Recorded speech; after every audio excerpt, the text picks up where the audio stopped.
Open the door. Federal agents, I am a citizen of the United States. State your warrant. We don't need a warrant. Step outside. You are standing on my property. I am not going anywhere until I see paperwork. Last warning. Step outside right now or we are taking you in. Go ahead and try. The doorbell camera footage would later show exactly what happened at 7:14 a.m. on a Thursday morning in Alexandria, Virginia. A powerfully built black man in his mid-40s stood just inside the threshold of his own front door.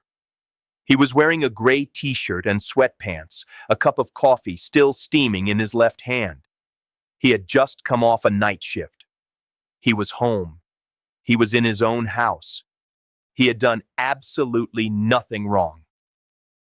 ICE Field Operations Supervisor Dale Crowder spotted him from the street and immediately radioed his partner.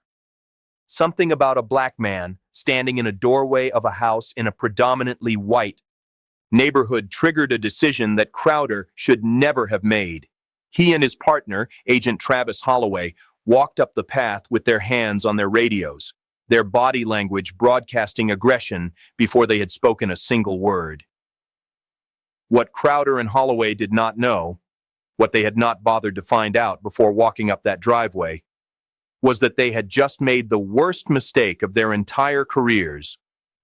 The next 40 minutes would end both of their federal careers, trigger a Pentagon investigation, spark a congressional hearing, and result in criminal charges carrying a combined maximum of 42 years in federal prison. Everything that happened on that driveway was recorded on 4 separate cameras. And these 2 agents were about to destroy their lives, one bad decision at a time. Before we go any further, where are you watching this from? Drop your city or state in the comments right now. And if you are new here, please hit that subscribe button. This story gets significantly more intense, and the justice that comes at the end is something you do not want to miss. Marcus Anthony Webb had served 22 years in the United States Marine Corps. He enlisted at 18 and rose to the rank of Master Sergeant before retiring with full honors in 2019. During his service, he completed 4 combat deployments, 2 in Iraq, 2 in Afghanistan. He was awarded the Navy and Marine Corps Commendation Medal with a Valor device. He earned the Combat Action Ribbon twice. He had been awarded the Meritorious Service Medal and was one of fewer than 300 active Marines to ever receive the Marine Corps Distinguished Service Medal. His commanding officers described him in their evaluations using words like exceptional, irreplaceable, and once-in-a-generation leader. After retirement, Marcus had not slowed down. He went to work as a senior civilian contractor for the Department of Defense, supporting operational planning at the Pentagon. He held a top-secret sensitive compartmented information security clearance, one of the highest levels of security access the United States government issues. He had been vetted more thoroughly than most people on the planet. Investigators had gone through his finances, his relationships, his travel history, and his background with a fine-toothed comb on 3 separate occasions. He passed every time without a single flag. Marcus was also a homeowner who had lived in the same house on Braddock Lane in Alexandria for 4 years. His name was on the deed. His truck was in the driveway. His neighbor, Constance Park, had brought him a casserole when he moved in and considered him one of the finest people on their street. That Thursday morning, Marcus had worked a night shift at the Pentagon and arrived home just after 6:30 a.m. He was tired. He made coffee. He was standing near his front door when he heard footsteps on his porch. That was the entirety of what he had done to attract the attention of federal immigration enforcement agents. He was a black man at home in his own house on a quiet Thursday morning. Crowder reached the front door first. He did not knock. He pounded. The kind of pounding that communicates intent before any words are spoken. Marcus opened the door and found 2 men in ice windbreakers standing on his porch without any paperwork in hand. Marcus did not panic.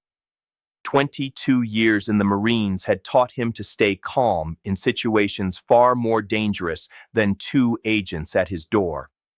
He asked them to identify themselves.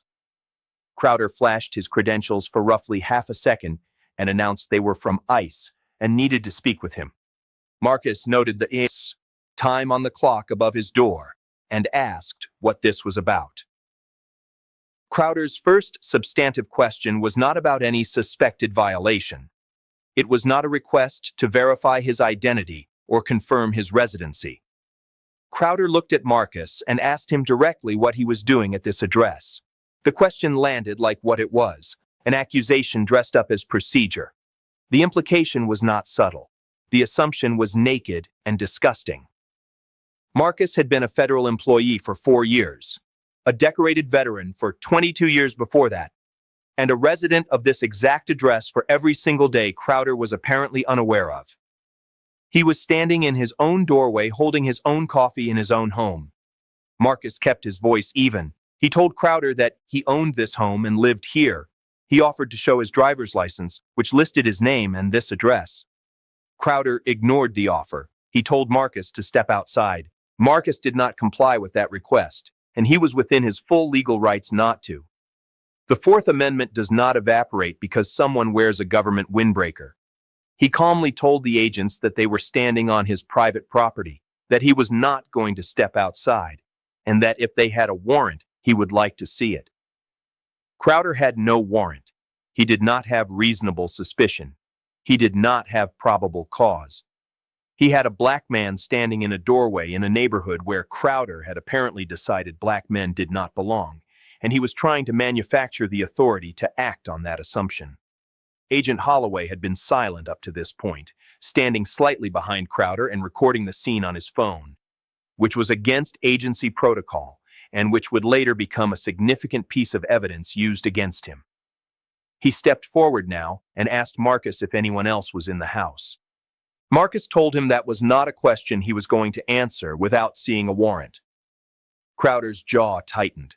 He told Marcus that his attitude was making things worse. Marcus calmly replied that he did not have an attitude.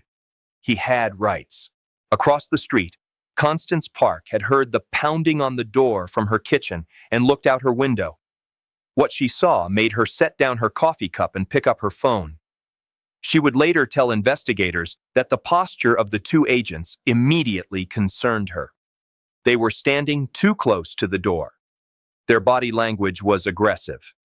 The man in the doorway, her neighbor Marcus, was completely calm. She started recording. Crowder made his next move. He told Marcus they had received a report that an undocumented individual was residing at this address and that they had the authority to investigate. Marcus asked for the report number and the name of the individual they were looking for. Crowder declined to provide either. He told Marcus again to step outside. Marcus stated clearly, calmly, and for the record that he was a United States citizen, a retired Marine Corps, Master Sergeant, and a current federal employee. He said his identification was on the kitchen counter, and he was willing to retrieve it. He asked whether they were going to allow him to do that. Crowder told him to stay where he was. Then he told him again to come outside. Those two instructions were contradictory. Marcus pointed that out. Crowder's face darkened. Have you ever been treated like a suspect in your own home? Type "my house" in the comments if this story is hitting close to home. Holloway stepped onto the threshold of the door uninvited. This was the first illegal act of the encounter. Crossing the threshold of a private residence without a warrant, consent, or exigent circumstances is not a gray area. It is a Fourth Amendment violation. Marcus took one step back and told Holloway clearly that he had not been invited inside and needed to step back off the threshold. Holloway did not step back. He told Marcus that if he had nothing to hide, this could all be resolved very quickly. Marcus said, "I'm not hiding anything. You're violating the Constitution." This was Crowder's second massive mistake, and the consequences were already accumulating. He radioed for a third agent, supervisor-level backup, and described the situation as an uncooperative potential subject resisting a lawful enforcement action. Anyone watching the doorbell camera footage could see that this was a fabrication. Marcus had not raised his voice. He had not threatened anyone. He had not made a single aggressive movement. He had done nothing except assert his legal rights precisely and correctly. 2 doors down, a man named Gerald Fountain had stepped out to get his morning paper. He saw the agents at Marcus's door and immediately recognized that something was wrong with the scene. He went back inside, got his phone, and came back out to the porch. His footage would capture a wider angle than Constance's video, including the agent's vehicle, their body language, and the fact that Crowder spent nearly 2 full minutes pacing the porch, looking at his phone before approaching the door, suggesting he had not actually completed the required pre-contact address verification before making contact. Crowder then told Marcus that if he did not come outside voluntarily in the next 60 seconds, they would be placing him under investigative detention. Marcus asked under what legal authority and for what stated cause. Crowder could not answer that question coherently. He repeated that they had received a report. This was Crowder's 3rd catastrophic mistake. Investigative detention by immigration authorities requires reasonable suspicion that a civil immigration violation has occurred. Crowder had no basis for such suspicion, beyond the fact that Marcus was a black man in a house in this neighborhood, and black man in house has never been a legally cognizable basis for immigration enforcement action in the history of the United States of America. Marcus repeated that he was a United States citizen, a retired Master Sergeant of the Marine Corps, and a federal employee holding an active security clearance. He gave them his full name, Marcus Anthony Webb. He told them to look him up before they did something they could not undo. Crowder did not look him up. He gave the 60-second warning. A 3rd camera had now activated, the doorbell camera belonging to Marcus's next-door neighbor on the other side, whose device had motion-activated recording. 3 angles, 3 independent recordings. Every word, every moment, every choice. The 3rd agent arrived 7 minutes later. Senior Field Officer Patricia Dowd pulled up in a second. Government vehicle, got out, and immediately assessed the scene. She later testified that something felt wrong from the moment she stepped out of the car. The subject was standing calmly in his own doorway. The agents were agitated. That ratio was inverted from what a genuine enforcement situation usually looked like. Crowder briefed her in low tones near the vehicle. He told her the subject was refusing to cooperate and needed to be detained for processing. Dowd asked the obvious question. Had they verified his identity or checked the address against their database? Crowder told her they were still working on that. Dowd stared at him. Still working on that meant no. They had walked up to this man's door and demanded he come outside without doing the basic verification that any enforcement encounter required. Do you think senior agents should be held responsible when they fail to stop violations happening right in front of them? Drop your thoughts in the comments. Dowd walked toward the door. She introduced herself to Marcus properly, giving her name and badge number. She told him she wanted to understand the situation. Marcus told her exactly who he was, offered to retrieve his identification and federal employment credentials, and gave her the number for his Pentagon supervisor. He told her she could call right now and verify everything he was saying in under 3 minutes. Dowd turned to Crowder. She asked why they had not simply let the man retrieve his identification from the beginning. Crowder told her that the subject had been uncooperative. Dowd looked back at Marcus, standing quietly in his doorway with his coffee cup, who had not raised his voice, had not threatened anyone, and had not made a single unreasonable demand. She looked back at Crowder. The look she gave him would later be described by witnesses as the look of someone watching a colleague walk off a cliff in slow motion. Crowder then made the decision that sealed his fate. He told Dowd that he was the senior officer on scene and that they were going to detain the subject and sort it out at the field office. He radioed dispatch with a status update and described Marcus as a non-compliant individual suspected of civil immigration violations at the reported address. That transmission was recorded. It was a false report, and it would become Exhibit A in the federal criminal case against him. Marcus heard the radio transmission. He looked directly at Crowder and said, quietly and without any trace of anger, "You're going to regret that." Dowd had heard enough. Without waiting for Crowder's approval, she asked Marcus for permission to call his Pentagon supervisor while he retrieved his identification from inside the house. Marcus said yes to both.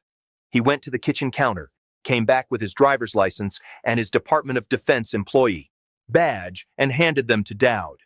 The DoD badge included his photo, his clearance level designation, and a verification QR code. Dowd scanned the QR code with the field verification app on her government phone. The result came back in 11 seconds. Marcus Anthony Webb, United States citizen, current DoD contractor, active TS-SCI security clearance, no criminal record, no immigration flags, no enforcement holds of any kind. He was exactly who he had said he was from the first sentence he had spoken. Dowd looked up from her phone. She looked at Crowder. And then she did something that Crowder had clearly not expected. She apologized. Directly and sincerely, she told Marcus that this stop should not have happened, that proper procedure had not been followed, and that she was sorry for the disruption to his morning. Crowder stood very still. All the color had drained out of his face. The badge was still in Dowd's hand. The QR result was still on her screen. The doorbell camera was still recording. Holloway had taken 2 steps backward, as if increasing the physical distance between himself and Crowder might somehow separate him from the consequences. But instead of acknowledging what had happened, Crowder doubled down in a way that stunned everyone present. He told Dowd that the verification didn't necessarily resolve the original report. He suggested they should still take Marcus in for questioning just to be thorough. Dowd told him that was not going to happen. Crowder looked at Marcus and told him they were free to go, meaning Crowder was dismissing Marcus from a situation Marcus had never consented to, on property that belonged to Marcus, as if Marcus had been the visitor. The phrasing was so precisely backwards that even Holloway winced. Marcus did not go back inside. He stood in his doorway and asked all 3 agents for their full names, badge, numbers, and supervisory chain of contact. Crowder hesitated before providing his. That hesitation lasted 5 full seconds on camera, and those 5 seconds told the entire story of what he knew about what he had done. Marcus photographed every badge. He wrote down every name. He pulled up the false dispatch transmission reference number on Dowd's radio log at her offer and photographed that too. He asked Dowd to document in writing that she had found no basis for the stop. She agreed without hesitation. Then Marcus Webb went inside, sat down at his kitchen table, and called the Pentagon Inspector General's office. He was still in his gray t-shirt and sweatpants. His coffee had gone cold. Constance Park posted her footage to social media at 9:47 that same morning with a detailed caption explaining what she had witnessed. By noon, it had 400,000 views. By 6 o'clock that evening, it had crossed 3 million. By the following morning, it was north of 11 million. The combination of Gerald Fountain's wider angle footage, the doorbell camera recordings, and Holloway's own illegally obtained phone recording, which he had uploaded to his personal cloud storage and which investigators accessed through a warrant, gave the public and investigators a complete multi-angle account of every moment of the encounter. There was no ambiguity. There were no missing pieces. Every decision those agents made was documented, time-stamped, and clear. Type accountability in the comments if you believe what you are watching deserves every consequence that follows. The story broke nationally by midday. The Pentagon confirmed that a current DoD employee holding an active federal security clearance had been subjected to an unlawful enforcement action at his private residence. The Department of Defense does not usually issue statements about individual contractor incidents. The fact that they did told the public everything it needed to know about how seriously the government was taking this. Pentagon spokesperson Colonel Angela Reyes called the incident deeply troubling and confirmed that full cooperation with the Inspector General's investigation was underway. ICE headquarters placed Crowder and Holloway on administrative leave within 18 hours of the footage going public. The agency issued a statement acknowledging the incident and promising a review. It was careful, lawyerly language that satisfied nobody. What came out next was worse than the incident itself. Investigators pulling Crowder's personnel file found that this was not his first time. Over 7 years at ICE, Crowder had accumulated 9 formal complaints. 7 of them involved enforcement actions at private residences. 6 of those 7 involved Black or Latino homeowners. In 3 separate prior incidents, he had approached a residence without completing the required pre-contact address verification. He had been counseled twice. He had received additional training once. He had never faced any meaningful discipline. The system had watched him build a pattern and done nothing. And that pattern had now walked up to the door of a retired Marine Master Sergeant with a Pentagon badge and a phone full of contacts. Holloway had 3 prior complaints of his own, 2 of them filed jointly with Crowder. They had been partnered together for 18 months. Their supervisors had reviewed the complaints. Nothing had been done. Marcus gave one interview to a national news outlet 11 days after the incident. He was measured and precise. He said he did not want to be a symbol, but felt he had no choice. He said the thing that stayed with him was not the fear. He had been in combat. He understood fear, but the disorientation of being treated like a foreigner in a house he owned, in a country he had spent 22 years defending with his body. He said he thought about other people in that same situation who did not have his background, his credentials, or his ability to hold his ground. He asked what happened to them. That question echoed for weeks. 6 weeks after the incident, the Department of Justice announced criminal charges. Crowder faced 4 counts: deprivation of civil rights under color of law, false statements to a federal law enforcement database, illegal entry onto private property, and conspiracy to deprive a citizen of constitutional rights. Holloway faced 3 counts: conspiracy to deprive civil rights, illegal entry onto private property, and violation of agency recording protocols constituting unauthorized surveillance. Combined, the charges carried a maximum sentence of 42 years in federal prison. The defense team for both agents attempted to argue that they had acted in good faith on a legitimate enforcement referral. That argument lasted approximately as long as it took prosecutors to present the pre-contact verification log, which showed that Crowder had the ability to verify the address in the field system before approaching and had not done so. There is no good faith when the tools to establish it were available and deliberately unused. The defense then pivoted to arguing that Marcus's refusal to immediately step outside had created a tense situation requiring the agents to maintain control. Prosecutors introduced the 3 camera recordings, the QR verification timeline, and Dowd's testimony. Dowd testified that from the moment she arrived on scene, it was clear that Marcus was not the source of the tension. She said she had never, in 11 years of enforcement work, seen a subject remain as calm under those circumstances as Marcus Webb had. The defense argument collapsed completely. If you have stayed with this story this far, subscribe and share it. Stories like this one need to be seen. The trial took 5 days. The jury deliberated for 6 hours. Guilty on all counts for both defendants. Crowder showed no visible emotion when the verdict was read. Holloway put his head in his hands. Marcus sat in the gallery with his daughter beside him and did not celebrate. He simply nodded once, very slightly, and looked straight ahead. Sentencing came 8 weeks later. The judge acknowledged that both men had prior commendations in their files and that their careers had included legitimate enforcement work.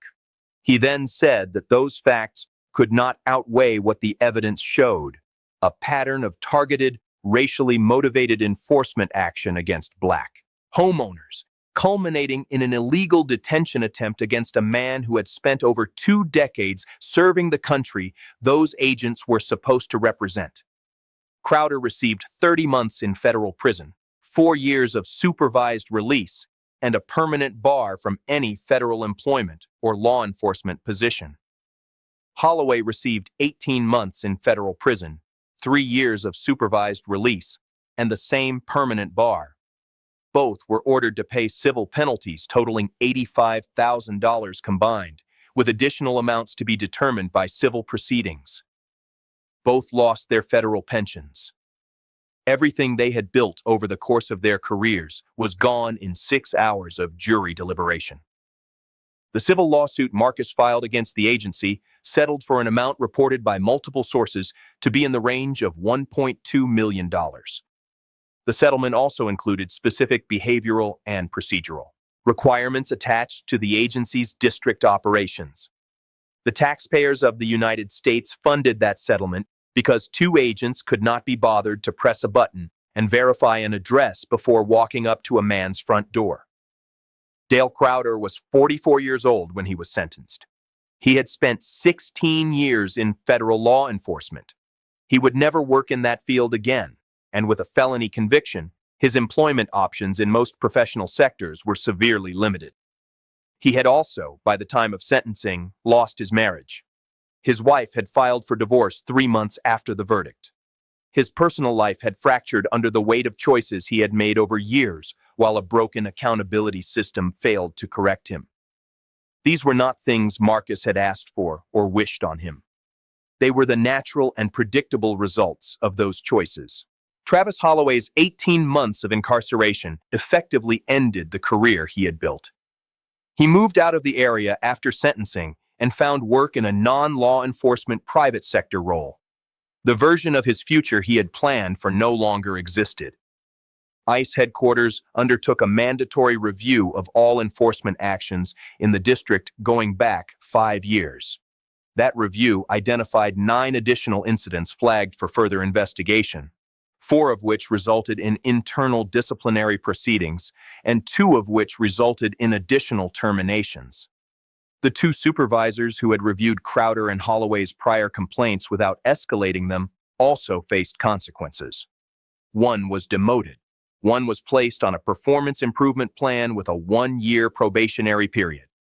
The agency implemented new mandatory pre-contact verification requirements, meaning that agents could no longer approach a private residence for enforcement purposes without completing a database verification and documenting that verification in their incident log before making contact. It was a procedural change that should have existed for years. It existed now because of what happened on a Thursday morning on Marcus Webb's front porch. A congressional subcommittee held hearings on ICE enforcement protocols 6 months after the incident. 3 current and former agents testified about the cultural pressures within field offices to prioritize contact volume over procedural compliance. Marcus testified as well. He wore his dress uniform. He sat at the witness table with his commendation medals visible, and he answered every question from members of both parties with the same measured precision he had shown on his front porch. 2 senators wept during his testimony. One of them was a veteran. The Department of Defense updated its internal guidance to active personnel and contractors on the legal protections available during immigration enforcement contacts, including the right to refuse entry without a warrant and the right to document the encounter. That guidance went out to over 400,000 people. Marcus Webb's name was not in it, but his story was its entire reason for existing. This story is about 2 agents who made catastrophic choices, but it is also about something much larger than 2 men and 1 driveway in Alexandria, Virginia. It is about the gap between what America says it stands for and what it sometimes does in the early morning hours when it thinks no one is watching. It is about what happens when a system fails to correct its own people, not once, not twice, but 9 times, until those people finally target someone who cannot be pushed around and will not be silenced. Marcus Webb spent 22 years of his life serving that country. He deployed to war zones. He led men in combat. He came home and kept serving. This time behind a desk at the Pentagon with a clearance that required years of background investigation to obtain. He bought a house. He paid his taxes. He was a neighbor, a veteran, and a federal employee. And on a Thursday morning, none of that was enough. Two agents walked up his driveway and looked at him and decided he did not belong there. He had deployment ribbons. He had a Pentagon badge. He had a deed with his name on it. None of that mattered until an 11-second QR scan confirmed it. That reality is not comfortable to sit with, but sitting with it is the only way to do anything about it. What Marcus did in those 40 minutes is worth studying carefully. He never raised his voice. He never made a threatening move. He stated his identity, his rights, and his objections clearly, calmly, and on the record. He asked questions that exposed the agent's lack of preparation and legal basis. He did not comply with unconstitutional demands, and he was correct not to.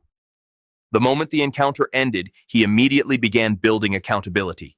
Names, badge numbers, photographs, radio log references, a call to the inspector general before he even changed out of his sweatpants. If you ever find yourself in a situation like this, those are the principles to carry with you. Know your rights before you need them. State them out loud and by name. Document everything from the very first moment. Follow through formally after the fact.